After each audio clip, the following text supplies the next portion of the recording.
Bonjour à toutes et à tous. Heureux de vous retrouver, c'est Smart Impact, l'émission de la RSE, responsabilité sociale, sociétale et environnementale des entreprises. Voici le sommaire du jour. Mon invité, c'est Vincent Bartin, le fondateur de Belle Energia. Le groupe vient de lever 50 millions d'euros pour développer un réseau de valorisation des biodéchets en France. Pour notre débat, on parlera inclusion et diversité dans la publicité avec la publication des résultats du premier baromètre sur ce thème en France. Et puis la start-up du jour, c'est Ideal Garden, une cantine digitale zéro déchet et fait maison. Voilà pour les titres, on a 30 minutes pour les développer, c'est parti.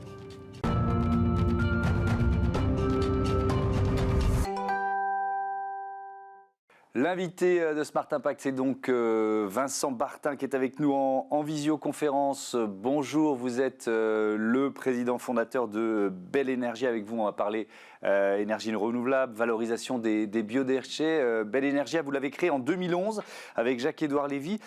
Votre métier, c'est quoi? Producteur d'énergie verte, on peut dire ça? Totalement. C'est un créneau sur lequel on s'est développé. J'ai investi en 2011 après une aventure, une grande aventure dans l'industrie du déchet et du recyclage précédemment. Que j'ai vendu, une première affaire que j'ai vendue en 2008, et donc du recyclage à l'environnement, de l'environnement à l'énergie verte. Il y avait un fil conducteur pour moi important et voilà, un filon que j'ai voulu développer et investiguer. Et comme il n'y avait pas de place en France, pour deux raisons. D'abord parce que EDF, avec les centrales nucléaires, occupait très largement le terrain. Et deuxièmement, il y avait déjà un certain nombre d'acteurs dans la production d'énergie renouvelable. Donc du coup, l'Italie étant un pays où le développement des énergies renouvelables était un vrai vecteur économique, un vrai segment important de l'économie de marché italienne, eh bien nous sommes plutôt engouffrés dans cette brèche italienne dans un premier temps, évidemment, avant de revenir en France récemment. Oui, avec d'abord les panneaux solaires, les parcs solaires en Italie, et puis la biomasse. La biomasse, c'est un métier que vous avez pratiqué, maîtrisé en Italie déjà. Complètement. Étant un homme du déchet et de la valorisation matière, j'avoue qu'il y avait un bridge possible entre la production d'énergie renouvelable, d'abord par le solaire, parce que le solaire est un vrai segment de développement énorme et dans le renouvelable, et puis par des opportunités, par des rencontres faites en Italie à travers différents conseils, avocats, etc. On nous a proposé une première affaire de biomasse à construire, qui est une énorme usine que vous voyez là en image, qui est une énorme usine dans les Pouilles, où nous avons là-bas un sourcing de déchets très important entre les déchets d'olive, les déchets de vigne et le bois coupé lorsqu'il faut nettoyer les oliviers après la récolte, entre autres. Donc on a un sourcing de matière très importante. Donc on a construit une première usine qui consomme 200 000 tonnes par an de bois et de matière pour faire de l'électricité. On fait 13 mégawatts heure toute l'année, hein, ça tourne H24. C'est tout l'intérêt de ces métiers de la valorisation matière, c'est que c'est pas tributaire ni du vent ni du solaire, donc c'est un grand intérêt. Et cette expérience italienne, évidemment, vous appuyez dessus pour vous développer en France. Vous avez levé 50 millions d'euros l'an dernier pour développer ce traitement, cette valorisation des biodéchets, avec notamment le rachat d'une installation, d'une unité à la Ferté-Saint-Aubin. On est près d'Orléans, investissement de 4 millions d'euros. Quelles innovations, qu'est-ce que vous avez mis en place là-bas ? Alors, il y a plusieurs sujets dans votre question. D'abord, on a levé 64 millions d'euros et non pas 50, c'est quand même un tout petit peu plus. Oui, ça fait une sacrée différence, oui. Ça fait une petite différence. Et puis, nous sommes devenus des spécialistes donc, de la valorisation organique. C'est-à-dire que nous avons maintenant en Italie, en dehors de l'usine de biomasse, une dizaine d'unités de valorisation biogaz, biométhane que nous avons ou que nous développons. Donc on investit énormément dans ce segment de marché qui est de prendre tout type de déchets sur lequel on peut sortir du gaz de différentes manières. D'abord, évidemment, à chaque fois, ça passe par de la fermentation, hein, avec des unités de transformation de déchets, hein, bien évidemment. Donc, on commence par des digesteurs, on sort du digestat, on sort du gaz, ensuite on purifie ce gaz de différentes manières, et on fait ensuite du biométhane, et du biométhane demain, dans 2025, on fera même du GNL pour alimenter les camions. Toute notre base voilà, de travail, notre savoir-faire, c'est la valorisation de toute typologie de matières rentrantes organiques. Donc, on s'est intéressé d'abord aux matières agricoles, et puis en Italie, ils sont beaucoup plus en avance que nous, contrairement à ce qu'on pourrait imaginer, ils trient leurs poubelles. Les gens trient la poubelle parce que vous n'avez plus de décharge, ni d'usine d'incinération. Par conséquent, vous avez une obligation de créer des filières, dont une filière de la matière organique des déchets ménagers. Cette filière-là, elle s'organise à travers une matière qui est épatante, qui est une matière riche en PCI pour pouvoir produire du gaz ou de l'énergie. Donc c'est cette matière-là qu'aujourd'hui nous travaillons le plus, avec 2 grosses unités en construction qui seront mises en route à la fin de l'année, où là, vous l'avez compris, comme on se substitue à la décharge, on touche un get fee à l'entrée, c'est-à-dire qu'on se fait payer pour traiter cette matière, parce qu'il faut quand même en faire quelque chose, mais il n'y a pas d'émissions, hein, de carbone, il n'y a pas de pollution, il n'y a pas de four, il n'y a pas d'incinération, il n'y a pas de déchets toxiques, il n'y a rien. On transforme réellement un déchet organique en une énergie, soit électrique, soit gaz, en l'occurrence gaz et méthane. Et comme la réglementation arrive en France en 2025, il va falloir que le marché français s'adapte à cela et que le marché français se mette aussi à trier les ordures ménagères, ce qui n'est pas le cas aujourd'hui, puisqu'il faut un taux de pureté de plus de 90% pour que ça soit efficace. Voyez-vous, en France, il y a un énorme souci encore aujourd'hui, entre guillemets, par rapport à ça, c'est que les 2 grands acteurs, qui n'en sont plus qu'un d'ailleurs maintenant, du déchet, ont encore de la capacité en décharge. Et les décharges, c'est la mine d'or, c'est la poule aux œufs d'or pour ces grands groupes de prestations de services qui, effectivement, vont remplir leurs décharges jusqu'à épuisement. Maintenant, il n'y a plus d'autorisation pour des nouvelles décharges, donc il faut créer cette filière, ce que nous sommes en train d'essayer de faire, notamment par cette première unité à la Ferté-Saint-Aubin. Oui, donc c'est vraiment créer une filière pour récupérer notamment les biodéchets ménagers. C'est ce qu'on a bien compris. C'est là-dessus que la France est le plus en retard. Est-ce que vous allez aussi construire des unités? Parce que la Ferté-Saint-Aubin, c'est une unité qui existait. Vous allez aussi en construire? Tout à fait. Ça, c'est la première, qui est une usine qui était en banqueroute, que nous avons rachetée, que nous transformons complètement. Et nous sommes en instruction sur 2 autres dossiers actuellement. Vous savez qu'à chaque fois, il y a des procédures qui sont lentes et longues, des procédures administratives.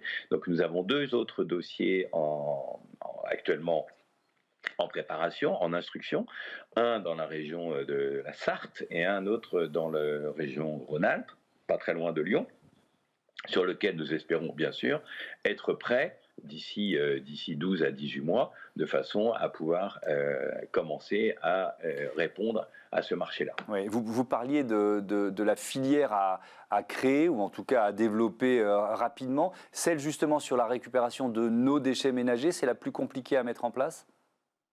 Mais oui, parce que c'est pas simple. Il faut apprendre civiquement à être très impartial dans son choix et dans sa capacité personnelle à faire le tri et dans les différents sacs et ensuite dans les différentes poubelles.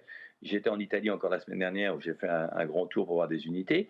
Vous n'avez plus de collecte au porte-à-porte, ce qui est assez astucieux. Vous avez des petits centres d'apport avec des contenants dans les quartiers, tous les 200 mètres, et chacun amène des différents sacs qu'il doit déposer dans la bonne poubelle.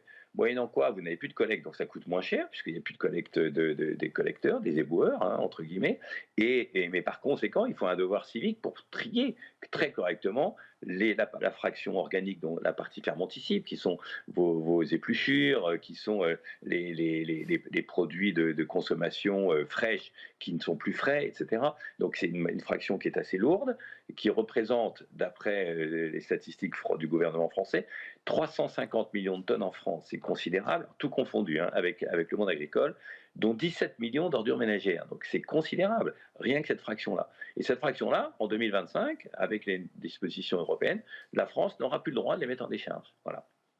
Et donc, il faut inventer cette filière. Sacré défi. Merci beaucoup, Vincent Martin, d'être venu nous présenter Belle Energia. À bientôt sur Bismart. On passe tout de suite à notre débat. On parle de publicité. Retrouvez le débat de Smart Impact avec Veolia.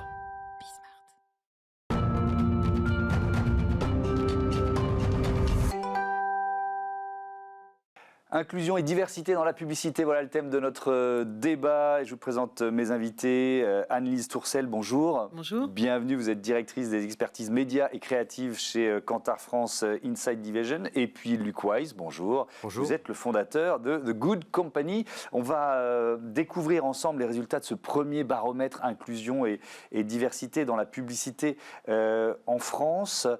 Pourquoi cet outil devenait-il indispensable? Je commence avec vous, Luc Wise. Alors, il nous semble indispensable parce qu'il y a un paradoxe. Il y a un paradoxe, c'est qu'on parle beaucoup aujourd'hui d'inclusivité et de diversité dans la communication, dans le marketing, mais pas que, dans la société en général. On parle beaucoup de ces sujets-là. Et c'est souvent des sujets qui, d'ailleurs, créent du débat, souvent un débat un peu passionné. Mais on s'est rendu compte avec nos amis de Kantar qu'il y avait finalement assez peu d'études qui objectivaient ces débats passionnés et qui donnaient des repères très clairs, de la data robuste pour objectiver les choses. Faut-il faire preuve de davantage de diversité, de représentativité dans la pub? Si oui, comment? Et donc, on a voulu à la fois objectiver les choses, je pense que ça c'est la première chose, et puis aussi donner des outils à celles et ceux qui, au sein des organisations, chez l'annonceur, en agence, dans les entreprises, cherchent à promouvoir la diversité et l'inclusivité, mais leur donner des data robustes, des arguments rationnels finalement, pour promouvoir ce combat et expliquer leurs choix auprès de leurs patrons, leurs patronnes, leurs actionnaires, leurs partenaires. Voilà. Oui, c'est ça. Et éventuellement progresser, puisque l'idée, ça va être de le faire, j'imagine, chaque année. Le baromètre que vous publiez, c'est aussi un outil, et je trouve que c'est vraiment intéressant, pour confronter à la fois les attentes des Français et la communication des marques. Il y a cette notion-là, c'est ça? On a attaqué le sujet en fait avec deux principaux angles. Tout d'abord, un regard qu'on avait déjà commencé à mener sur nos bases de données en fait de pré-tests publicitaires pour regarder comment aujourd'hui le sujet de l'inclusion et de la diversité était traité dans la publicité en France. Et on a confronté ce regard objectif du traitement et de la représentation de l'inclusion et de la diversité en France avec les attentes et les perceptions aujourd'hui des consommateurs français sur ce sujet. Et c'est vraiment le croisement de ces deux sources de données qui nous donne la richesse de ce baromètre. Il y a des décalages souvent? Il y a des décalages, oui, tout à fait.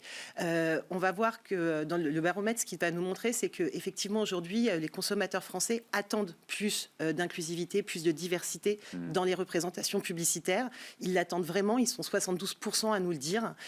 Et aujourd'hui, quand on regarde très factuellement la manière dont les représentations sont faites dans la publicité et qu'on essaye de quantifier tout simplement cette idée de représentation diverse et inclusive dans la publicité, on s'aperçoit qu'on est encore assez loin et que les représentations inclusives et diverses sont encore aujourd'hui assez unidimensionnelles dans la publicité, ce qui crée un vrai écart entre les perceptions des consommateurs et ce qui est fait aujourd'hui par les annonceurs. C'est ça qui est intéressant, on va rentrer dans le détail, mais des consommateurs français, des citoyens qui se reconnaissent pas forcément dans la publicité. Luc Wise, avec The Good Company, vous, agence de conseil et de création, vous accompagnez les marques qui souhaitent une communication plus responsable. Mais est-ce qu'elles ne sont pas toutes sur ce créneau aujourd'hui ? Oui, tout le monde le dit. Après, c'est pareil, tout le monde le dit, mais pas tout le monde le fait. Oui. Et puis, la responsabilité peut prendre plusieurs formes. Là, aujourd'hui, on traite d'une forme qui est comment est-ce qu'on peut représenter les Français dans toute leur belle diversité. Moi, je suis très attaché à ça. Mais ce n'est qu'une forme de responsabilité. Il y en a d'autres, environnementales, sociétales. Je crois qu'il y a 18 objectifs de développement durable des Nations Unies. Donc, je dirais, c'est à chacun sa forme de responsabilité. Et d'ailleurs, je pense qu'un des vrais sujets aujourd'hui pour les marques, c'est de choisir sur quel combat Ils veulent se positionner en termes de responsabilité. Ouais. Et d'être transparent sur le reste. Et on n'est peut-être pas parfait sur tel aspect, mais en revanche, on met le paquet sur tel autre. Oui, et même sur le paquet, on n'est jamais parfait. Bien sûr. Comme nous, les parfaits autour de cette table. C'est chiant. À part vous, peut-être. Pardon, j'ai dit un gros mot. C'est pas passionnant, les gens parfaits. Alors, c'est même très ennuyeux. Voilà, les marques parfaites sont très ennuyeuses aussi. On peut dire ça comme ça. Quelques chiffres de ce baromètre. 47%, et ça rejoint ce qu'on disait tout à l'heure, 47% des hommes, 39% des femmes ne trouvent pas leur représentation réaliste dans les contenus des marques. Pour presque la moitié des Français, les publicités restent stéréotypées. Est-ce que vous diriez, Anne-Lise Tourcel, que les Français sont presque en avance sur les marques ? Alors oui, dans un certain sens, ils sont en avance. Et je pense aussi que c'est dans la manière dont les marques mettent en scène et représentent la diversité qu'on trouve ce paradoxe ou cet écart avec les attentes des Français. Le chiffre qui nous a beaucoup étonné, Luc et moi, dans ce baromètre, finalement, c'était le ressenti des hommes français. Oui, sur la représentation de la masculinité. Tout à fait. On avait bien en tête que la représentation féminine pouvait être encore assez stéréotypée dans la publicité, parfois. Et c'est quand même assez dit, assez débattu aujourd'hui dans la société. En revanche, la représentation des hommes faisait moins débat. Et c'est vrai que ce chiffre de 47% des hommes qui ne se jugent pas représentés est quand même extrêmement important.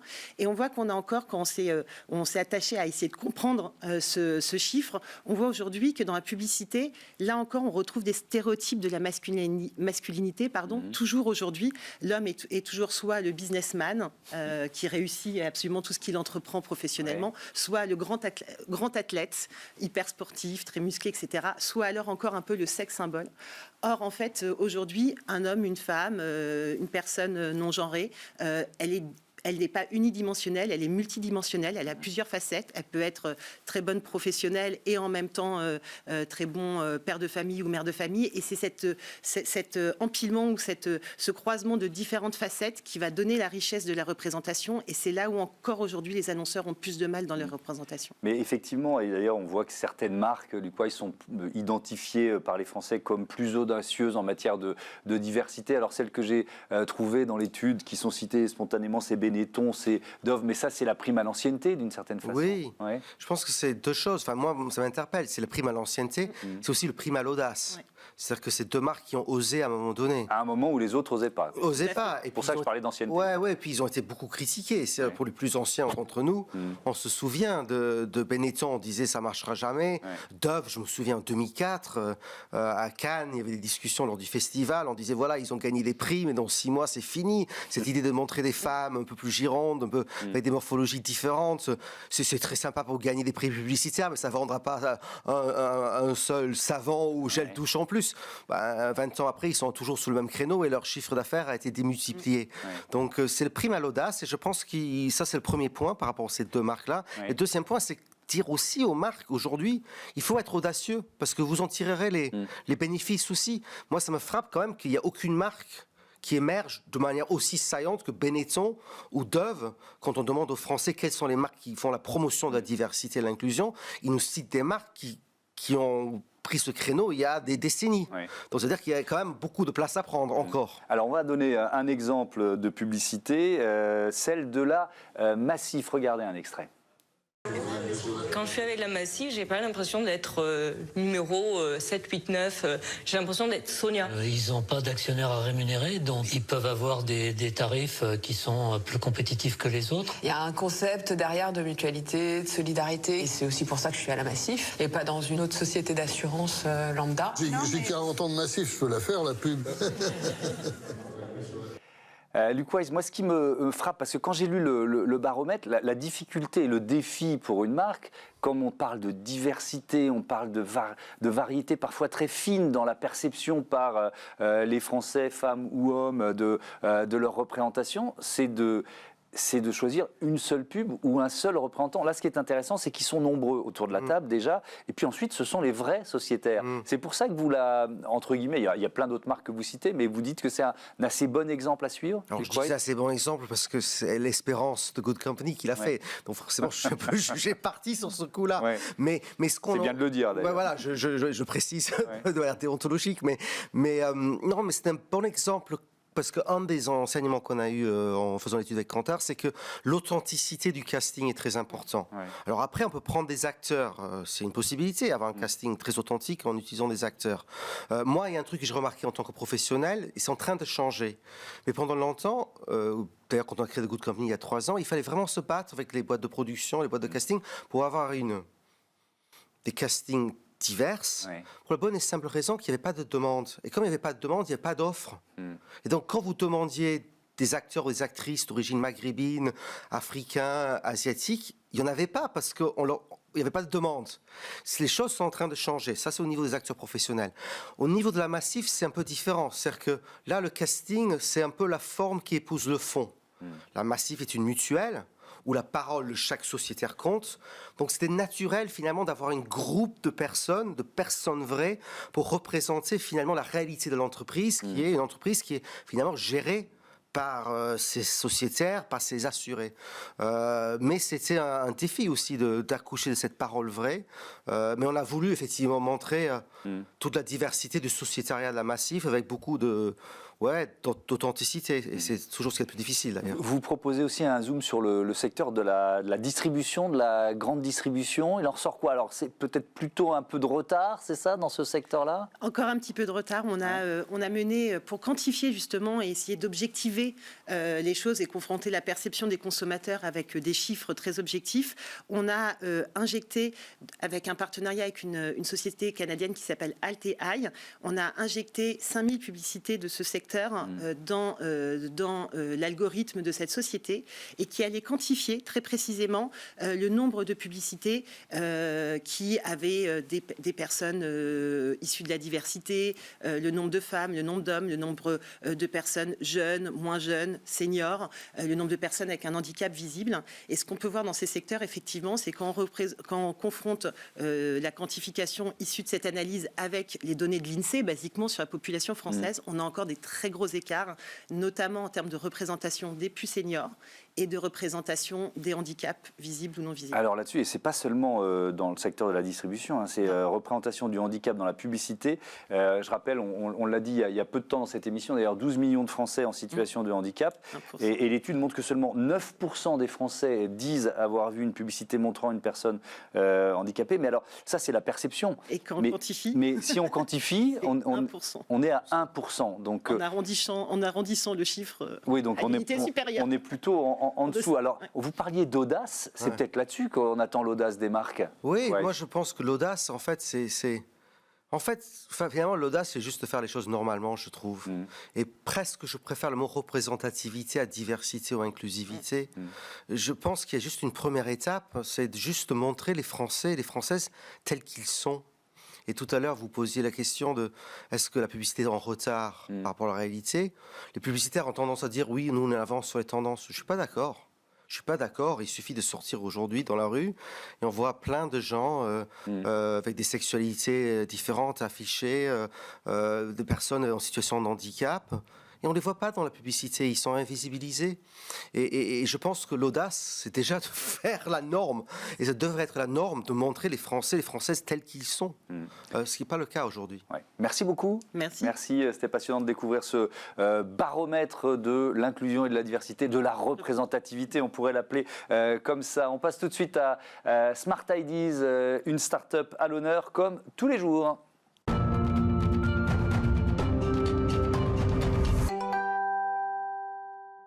La bonne idée du jour, elle est signée Antoine Michaud, bonjour. Vous êtes le cofondateur d'Idyll Garden, créé en 2019 avec Maxime Montaclair et Thibault Lévy-Martin. Une cantine digitale. J'ai préparé l'émission, je me suis dit, mais c'est quoi une cantine digitale? Expliquez-moi. Alors, merci de me recevoir déjà. Une cantine digitale, c'est tout simplement en fait une nouvelle solution à destination des entreprises et des universités pour changer leur mode de consommation directement dans leur lieu de vie. En fait, c'est tout simplement une cantine qui a été remplacée dans le moyen de distribution vers quelque chose de plus digital, vers quelque chose de plus flexible, avec des plats qui sont disponibles 24 heures sur 24. Donc c'est quoi? C'est un frigo connecté en fait? D'accord. Disponible via frigo connecté, tout de suite ça me parle. Des frigos connectés et des distributeurs connectés. Voilà. Donc c'est deux technologies différentes. Une qui va vraiment être à destination des entreprises, qui est le frigo connecté, et une autre, le distributeur, à destination plus des universités et des espaces de coworking. Alors ce qui est important, c'est ce qu'on y trouve, ce qu'on y mange, le choix des produits. Déjà, c'est du fait maison. Comment vous tenez le défi du fait maison et du frigo connecté? Exactement. En fait, on est dans un marché qui est énorme parce qu'il y a une grosse demande. Et nous, on répond à 3 types de besoins. Donc, on en parlait, effectivement, le frigo connecté, ça répond à un besoin de flexibilité où les gens ont besoin de se nourrir d'une manière, je dirais, à des horaires différents dans la journée. Ça a été mis en lumière par le Covid, mais c'est vraiment une tendance de fond. Mais ça reste un moyen. Nous, notre vrai métier, c'est de faire à manger. Et notre mission, c'est vraiment de protéger la nature. Et donc, pour ce faire, en fait, on a vraiment axé notre produit sur le fait maison. Et donc ça nous permet à la fois d'avoir un approvisionnement vers le bio. Aujourd'hui, tous nos produits maraîchers sont 100% bio. Et puis surtout vers l'agroécologie, où on source de plus en plus tous nos produits via des partenaires agroécologiques pour avoir un vrai impact sur la protection de l'environnement. Avec le Nutri-Score, qui est un outil pour évaluer la qualité des produits que vous proposez. Exactement, ça c'est le 3e besoin auquel on répond et c'est vraiment notre promesse. C'est au-delà de se nourrir d'une manière flexible et écologique, c'est aussi de se nourrir d'une manière très saine. Et aujourd'hui, le fait maison, ça nous permet d'avoir la main sur ce qui compte vraiment, donc la partie food, alimentaire. Et donc, effectivement, aujourd'hui, on a plus de 80% de nos plats qui ont un Nutri-Score A, donc qui sont sains et bons pour la santé. Mais alors, c'est préparé où ? Parce que ça suppose un maillage aussi, enfin je sais pas, après il y a la durée de consommation, durée limite de consommation des produits, comment vous avez organisé ça? Exactement, en fait nous on est dans un métier qui est très logistique et le parti pris de faire du fait maison, ça impacte énormément toute notre chaîne de valeur. Donc nous aujourd'hui tout ce qu'on fait, tout ce qu'on propose, c'est fait maison dans notre laboratoire à Montreuil, donc en Ile-de-France, voilà, en région parisienne, très proche de Paris. Et aujourd'hui, l'essentiel de nos clients sont basés en Ile-de-France. On commence à développer des partenariats et surtout de nouveaux clients en région. Donc là, on risque d'ouvrir au 2e semestre la région Nord et la région Ouest. Et donc ça veut dire que vous allez créer des ateliers de production dans ces régions où vous avez quand même la capacité de d'essaimer un peu longue distance, quoi. Alors à court terme, effectivement, l'objectif c'est de sortir de l'Île-de-France via une périphérie assez proche. Et effectivement, plus on va s'éloigner, plus on va devoir ouvrir des zones de production un peu plus éloignées. Alors sur les emballages, je voudrais vous entendre aussi là-dessus. Comment vous tenez la promesse 0 déchet? Alors aujourd'hui, nous on a fait le choix de partir pour 100% de nos clients vers le 0 déchet. Ça implique que on responsabilise à la fois donc les producteurs, mais aussi le consommateur. Concrètement, comment ça se passe? Nous, tout ce qu'on fournit, c'est dans des bocaux en verre. Et à la fin de leur repas, les consommateurs ont simplement à remettre leur bocal dans le bac de collecte. Et nous, à chaque livraison, on récupère tout, on stérilise tout et on réutilise tout à l'infini. Ça permet à la fois, je dirais à nous, de pas que ça soit trop impactant en termes de chaîne de valeur, parce qu'on a un seul et même packaging. Et puis, ça permet aussi aux consommateurs d'avoir un geste quotidien dans la protection de la planète. Qui sont vos clients aujourd'hui? Alors aujourd'hui, on a une 60aine de clients. C'est assez large parce qu'on répond à un besoin qui est énorme, que ce soit des petites entreprises, des scale-up, des grands groupes. On peut à la fois être la cantine principale d'une entreprise, tout comme on peut être une solution de complément, en complément à un restaurant inter-entreprise, complément à une cantine traditionnelle. Donc c'est vrai qu'on a un marché qui est assez grand avec beaucoup de clients et surtout une forte croissance. Vous êtes accompagné et financé en partie, ou vous l'avez été par l'association Make Sense. Alors c'est pas rien comme reconnaissance d'une certaine façon. Qu'est-ce que ça vous a apporté? Nous, l'enjeu, il était effectivement de réaliser une levée de fonds avec quelqu'un qui partageait nos valeurs. Et c'est le cas du fonds d'investissement Make Sense, puisque nous, encore une fois, notre mission, c'est vraiment de protéger la nature. Et donc, on avait besoin à la fois quelqu'un qui investisse dans l'appareil productif, mais qui partage nos valeurs. C'est souvent compliqué que ce soit corrélé. Et puis surtout, on avait besoin d'un accompagnement opérationnel et c'est ce que ces gens font très bien. Merci beaucoup Antoine Michaud. Bon vent à Idylle Garden. Voilà, c'est la fin de cette émission. Merci à vous, merci à toutes et à tous de votre fidélité à Bismart, la chaîne des audacieuses et des audacieux. Salut.